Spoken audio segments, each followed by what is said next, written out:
So pit, oh yeah, Yinzer crazy. This is it right here, Yinzer crazy. So pit, oh yeah. And welcome in to another edition of the Yinzer Crazy Podcast. We are brought to you by Steel City Wheelhouse and supported by YinzerCrazy.com. Make sure also to subscribe to us on YouTube at Yinzer Crazy and check out a few of our new web series. After a week and a half hiatus, we are happy to be back on the podcast and bigger than ever. And the Steelers' ground game, hopefully, will be back as a presence once more in 2021.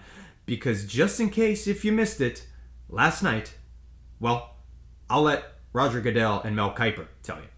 Could this be a running back? The one position I wouldn't take for the Steelers, would it be a nice hire? The commissioner. Let's see if the Steelers go running back. I think you're talking to the right tree. With the 24th pick in the 2021 NFL Draft, the Pittsburgh Steelers select Najee Harris, running back, Alabama. Yeah, and I, for one, Mike Nicastro here with you. You can follow me on Twitter at MikedUpSports1.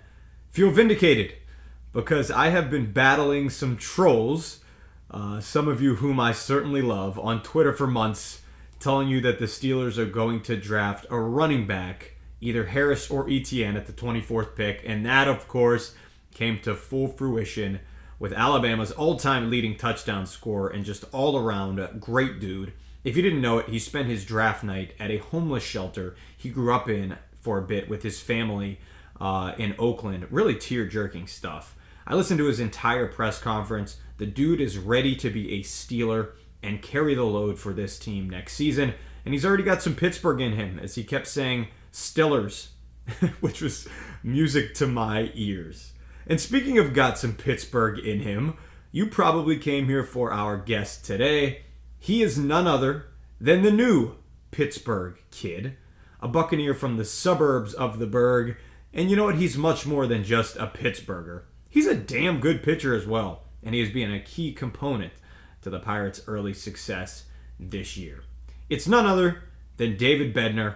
And I tell you what, you'll want to listen to this whole interview. We had a ton of fun. I even threw out some possible nicknames for the Mars graduate because he can't just be David in this big sports city we have. We've got to brand the dude a bit now that he's a local celebrity, just like our co-founder, Jordan York, who, of course, sends his best. Follow him on Twitter at Jordan York Music as well. All right, without further ado, the jig is up. The news is out. They finally found him. We finally found him, I should say. The Renegade Man himself, David Bednar, is on the Yinzer Crazy Podcast. Let's go. Thanks for checking in with the Yinzer Crazy Podcast. We are absolutely thrilled about our next guest. He is, of course, a Yinzer, true and through.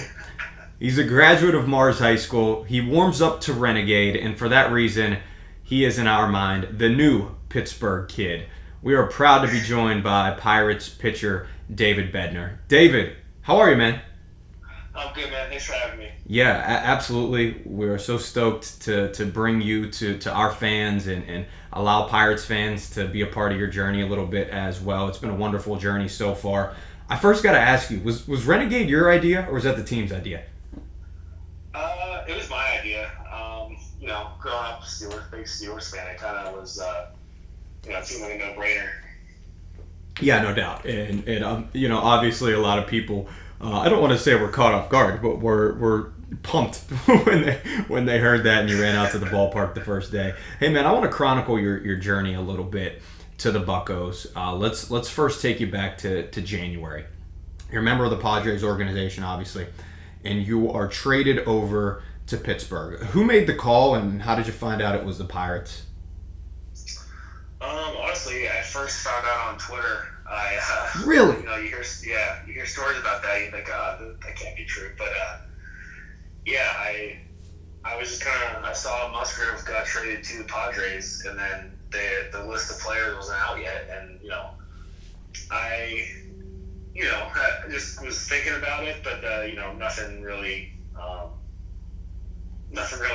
concrete. And then all of a sudden, like the list of names gets leaked out, and one of them, and I'm just kind of I got super excited, but at the same time tried to level my excitement because I wanted to wait and confirm it first Right. until let myself really get fired up, and then it wasn't until the next day I got confirmation from the Padres and then the Pirates that I did actually get traded over. That's wild. So it looked Twitter literally faster than, and I understand it because the medicals have to check out and things of that nature. But that is a really interesting story. So after you get the call from the organization that kind of confirms it, who's the first person you're calling? Is it your dad, your parents? Yeah, for sure. Yeah. They're just beside themselves. Wow. They were sad. I mean, they might have been more sad than I was. So, and that's saying a lot. Yeah, for those who don't know, David's father, Andy, baseball coach at Mars, and obviously just played a huge pivotal role in your baseball life growing up. You guys were huge Bucks fans growing up. Everybody's seen the picture by now of you in the Pirates dugout as a child, and you replicating that picture. You mentioned your dad was maybe more excited than you. Can you share his reaction at all? Was he just pumped up, like this is unbelievable almost? Oh yeah, they were just beside themselves. I mean, just they've been so supportive throughout my whole career. I mean, since literally day one, and they've been kind of following me. They went to all the crazy cities I went to go play in, and to be back home, and for them just to be able to drive down 79 instead of hopping on a plane, it's just really special. Crazy. It really is just so freaking cool, man. Your first appearance came with the Buccos at Wrigley Field. I can't imagine. You must have been feeling like Henry Rowan Gardner from Rookie of the Year. I don't know if that's one of your favorite movies. It's one of mine. And then your first appearance with the Buccos, man, you had your family there cheering you on in that section opening week. Tell me about what's going through your mind when you're running out to Renegade. Is it like an out-of-body experience almost? Oh yeah, I mean I thought it was gonna be a hit and get the people going, but I mean it did even more so. I mean it was awesome. And then just to hear the box of my family going crazy up in right field as I'm jogging in was awesome, even more special. So the whole day was just crazy, and then just being able to kind of see them after a little bit too was really cool. We're talking with Pirates relief pitcher David Bednar here on the Yinzer Crazy podcast, who's kind enough to join us. And the Buccos, man, are playing some excellent baseball, so I'm happy to transition to the right now. You in particular first, man. You've kept opponents scoreless in 9 of your 10 outings. You have a 2.35 ERA. You have a pair of holds. Your fastball is just flying out of your hand, and you got that nasty hook. Tell me what's working for you, man, and tell me a little bit about, I guess, the impact Oscar Marine and Jacob Stallings and Michael Perez have had on your success so far. Yeah, honestly, as of so far, I've just been trying to just fill up the zone and compete, and when you do that, good things tend to happen. As far as Oscar has been awesome, Max has been awesome, and the whole coaching staff as a whole has been unreal. And then whenever you have guys like Stallings and Perez back there, just a lot of trust in their game plan, and being able to throw whatever, whenever, and just having that confidence in them is just gives you a big boost as well. So it just makes it a whole lot easier for you. Speaking of confidence, you guys as a bullpen collectively have obviously been incredibly confident there on the mound. I think you guys have been the best in baseball so far. At least the statistics in the National League over the past 3 weeks would show that. I know you can't speak for them, but what's the conversation like, David, with guys like Crick and Rich Rod? Is there some fun internal competition going on right now? Yeah, I mean, I would say it's more of we just have a bunch of guys that all want the ball, and whenever you have that, I think everybody just wants to go out there and compete, and everybody's been rolling. So it's been a lot of fun just to watch everybody go out there and shove it. Yeah. So I mean, just hopefully kind of keeping that roll going. But yeah, I mean, so far it's been a lot of fun to watch. I mean, everybody that's going out there has been doing their job, and then shoot, whenever everybody gets in a sticky situation, we've been able to help each other out. So we got a lot of guys can really throw it. So it's been awesome to watch. Man, it feels a little bit like you guys as a team collectively have just kind of told everybody to shove it so far this year. It feels like you guys are playing with a little bit of a chip on your shoulder.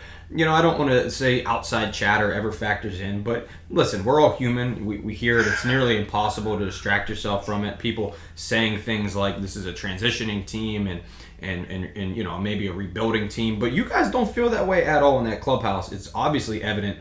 Would you say that you guys playing with a little bit of a collective chip on your shoulder, or you just do that every day naturally anyways? I think naturally that kind of happens. I think whenever you have a group of guys like we do that just kind of all just want to go out and win, have that kind of common goal. And I mean, obviously it's one thing to talk about, but everybody's kind of been just taking it one day at a time, and everybody's been just going out there and wanting to win. So I think when you do that, it gives you an opportunity to play good baseball. Great stuff. We're wrapping up with Pirates relief pitcher David Bednar here in the Yinzer Crazy podcast. All right, dude, as we welcomed you into the show, I called you the new Pittsburgh Kid. That probably won't work in terms of the nickname because Neil Walker already coined it. So, wait, I got some ideas. But first and foremost, I got to ask you, do you have like a set-in-stone nickname? Was there one growing up that stood out? No, not really. I mean, I'm open to anything. All right, dude. So I might even pass these along to Greg Brown or Joe Block the more we get into this. So some of these are terrible, but you gotta rock with me here. And you can just tell me to shove it once more if you hate them, like you guys are doing on the mound. All right, my first one, and this is probably the worst one. It's very simple. David Bednar. Not great, right? Not great, but you know, I like where you're going with it. All right, so the next one, and this one just doesn't necessarily have as much baseball relation, but I don't know why it came to me, and it might make sense. The Martian. You're from Mars. Fighting planets, baby. I like the fighting planet connection there. All right. See, okay, we're getting a little closer. All right, I think this one might be the winner ultimately. It kind of came to me actually earlier today as I was glossing through these awful nicknames I came up with. Dude, how do you feel about Captain Hook? Oh man, I think I gotta have a better curveball for that one. Oh, come on, man. That thing is a 12-6. I mean, that is filth, bro. I mean, I'm telling you, I think one of these has to catch on, and if not, Pittsburgh Kid 2.0 might work at least in the interim, dude. All right, we'll keep working on it then, if nothing else. Yeah, hey, it's a work in progress. It's a work in progress. Listen, man, continued success. I also want to shout out my cousin J.R. Leonardi on this podcast who helped get me in touch with you. I know he's trained you in the past. You guys have a close relationship. So what's up, JR? What's up, JR? Thanks for the gains, bro. Yeah, he's all about his gains, man. Captain Protein Shake, that's his nickname. Oh yeah. For sure. Dude, it's been a blast. Good luck to you and the Buccos rest of the season. We'll be watching, rooting, and all those good things. And we'll be blasting Renegades in our home, that's for sure, too. Oh yeah, love it. I hope Yins enjoyed that. I tell you what, I'm really rocking with Captain Hook. How has this not been a Pittsburgh Pirates player nickname throughout the years? And if there was a Captain Hook, and I'm just misinformed or too young and don't remember, maybe a guy from the earlier generations, 70s, 80s, 90s, let me know. Tweet us at Yinzer Crazy Show and tell me that I'm an idiot for not remembering the Captain Hook on a Pittsburgh Pirates baseball team. But I think it makes all the sense in the world given David Bednar's 12-6 curveball, and the guy I think has a chance to be stalwart in the Pirates bullpen for many years to come. He's got closer potential, big-time fastball, touches 97, 98 on the radar, and he feels comfortable. How can he not? The guy is at home, and he's officially a member of Yinzer Crazy Nation forever now and a good friend of the show, of course, after doing that interview. Can't thank him enough, and I want to thank our good friends, Pittsburgh Pirates, as well. Hey, I want to tell you guys a little bit about how you can now plan your meals on the go more efficiently than ever before. This is the fastest growing healthy meal prep service in Pittsburgh. All meals are created and made fresh each week by their team of registered dietitians and their head chef. Who are they? They are none other than case-specific meal prep here in the Steel City, baby. I mean, what a luxury to have this in Pittsburgh. You can find them at csmppgh.com. To make that a little easier, csmppgh.com. It's case-specific meal prep. I tell you what, the team of Vince, Seth, and company are doing just an absolutely wonderful job. We tried some of their chicken and broccoli. It's healthy, delicious, quick. What more can you ask for in a meal? You can find them on Instagram as well at case-specific meal prep. And they are some good people doing some great work in the community, trying to help out those people who are on the go and simply don't have time to cook anymore, or just don't like cooking like me. They'll do it for you. Hey, today's a big day. If you're joining us on Friday or this weekend, you obviously understand that the Steelers draft is still taking place, and so I want to talk about what I'm forecasting. If you're listening to it this weekend, and we've already made these picks, this obviously won't make a whole lot of sense. But obviously, I touched on the Steelers taking Najee Harris last night. I think they now need to focus and turn their attention to their offensive line a bit. And, if you want to have a little play on words, maybe the center of attention should be the offensive line. Because in my mock draft, I had a center to the Steelers in the second round, following up behind my Najee Harris accurate prediction.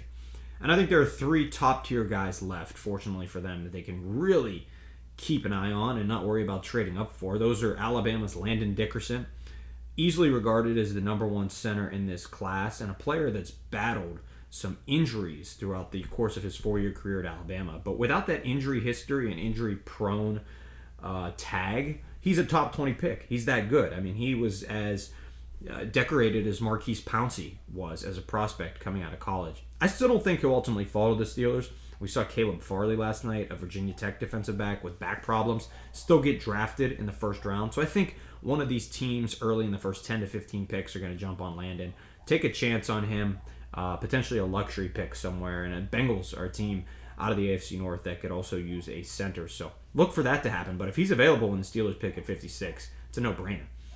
I think it'll help push Creed Humphrey down the board. Creed Humphrey is the Oklahoma center who is quite polished, distinguished, had a great career at Oklahoma, and he's just a badass. This guy will come in from day one with a veteran moxie and the ability to probably take over the center position full-time from B.J. Finney because he has the experience in a Power 5 conference, and he's a classic mauler. He really is. So that's the other name to look for, but the dude I had in my mock draft to the Steelers with their second-round pick, his name is Quinn Miners out of Wisconsin Whitewater.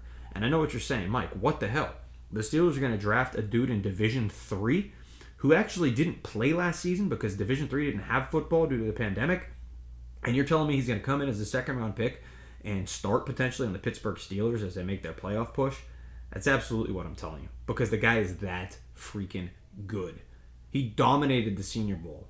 Right, dominated the likes of Marvin Wilson, a defensive lineman from Florida State, guys from Texas, Michigan, big schools, left and right, absolutely ran them over. The dude is a powerhouse. He broke his hand in Senior Bowl practices, and he still played in the Senior Bowl and played at an incredibly high level. If that isn't Pittsburgh Steeler written, literally tattooed across his forehead, I don't know what the hell is. So those are the 3 guys to really keep an eye on tonight. The centers for the Pittsburgh Steelers, Landon Dickerson out of Alabama, Creed Humphrey out of Oklahoma, and Quinn Miners from Wisconsin Whitewater. Sleepers include Penn State tight end Pat Freiermuth. I think he is a guy that can disrupt all of those offensive line plans. He's probably the sexier pick. I would advise the Steelers to stay away and just go a bit more conservative with the offensive line, but they love this kid. Freiermuth is a guy who can play inline, and he could potentially help run blocking just as much as a right tackle or left tackle would really in this scheme, because he's over 260 pounds standing tall at 6'6". And he can not only be a behemoth in the red zone target, as I mentioned, he can also facilitate other parts of the game, including the run blocking. He's just a really special talent. But ultimately, I think the Steelers can wait on tight end. Offensive line is a bit more of a pressing need. They do have Eric Ebron returning for at least one more season, and I think Jesse James is still going to end up in black and gold, the former tight end, when it's all said and done. However, Freiermuth is a guy that I know for a fact, talking with team sources, that they have been locked in on from day one. I even consider him a sleeper candidate to go at pick 24. So don't be surprised, because there's not a ton of depth behind Eric Ebron. It's just Zach Gentry, who has 1 catch for 4 yards in his career, and Kevin Rader, who is hardly rosterable, in my opinion. So just know the Steelers love this kid. I'm hoping they take a center. I think they'll take a center. But if there's a sleeper pick that you can tell your buddies at the water cooler on Monday, you heard it on the Yinzer Crazy podcast, it's Pat Freiermuth. And in the 3rd round, which is also tonight, I have him taking Ohio State inside linebacker Baron Browning. He certainly fits a need, and he's from Ohio State, which the Steelers consistently salivate over. I think they would draft Brutus the Buckeye if he were available, probably in the 1st round. They wouldn't take Najee Harris. They would take a mascot from Ohio State. They have such an infatuation with that school. And how could they not, man? They've gone to that well many times. Cam Hayward, phenomenal. Ryan Shazier, phenomenal. Dwayne Haskins' jury is still out, but still an Ohio State guy they brought in. And I'm sure I'm missing a handful of others right now. But you know what? Just a couple items to look for. And then rounds 4 through 7 on Saturday. Hopefully the Steelers have their eyes on a corner. I would expect more offensive line help and even a receiver thrown in. Watch out for the name Anthony Schwartz from Auburn, Cornell Powell from Clemson. And I also think there could be some Pitt guys on their radar. How about safety Paris Ford or DeMar Hamlin? And even cornerback Jason Pinnock, who's a friend of the Yinzer Crazy podcast, a fast riser. The guy idolized Richard Sherman growing up. He has some raw tools and potential.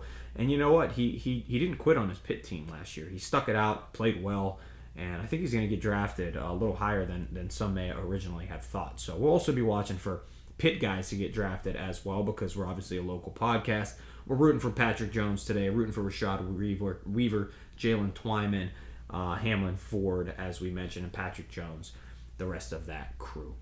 All right, Yins, if you're not already subscribed to the Yinzer Crazy podcast, do us a favor, subscribe to us on Apple. It's free, or just follow us on YouTube. Search Yinzer Crazy. You can also listen to us at any time on Spotify, Pandora, Amazon, Google Podcasts, any popular podcast streaming platform. We got all kind of good stuff on the way. New content, a new episode of Yinzeritas on YouTube coming next week with a really cool Steelers guest I'm not going to announce just yet. We also have a new song coming your way from Jordan York that has a little something to do with Yinzer Crazy, and some more web series hitting the YouTube. So once again, make sure to subscribe to Yinzer Crazy on YouTube as well for us. And check out Steel City Wheelhouse and case-specific meal prep when you get a chance, guys. It's not hard. It only takes a few seconds, and you may really like what you find. Hope you like what you found today with us once more. As always, my friends, it has been a pleasure. I am Mike for Jordan and our friend David Bednar. Yins, do me one big favor out there this weekend. If the weather's nice in Pittsburgh, stay crazy. All right, peace and love. I know Yins are crazy, but so am I. #1 sports site in the Berg, let me show you why. The latest stories and unbeatable podcast with your favorite athletes. You know you can't pause that. Super Bowl, World Series, Stanley Cup champs. Rising stars, Berg personalities for the fans. We love our city, always Pittsburgh proud. When you're at your job or while you got your cell phones out.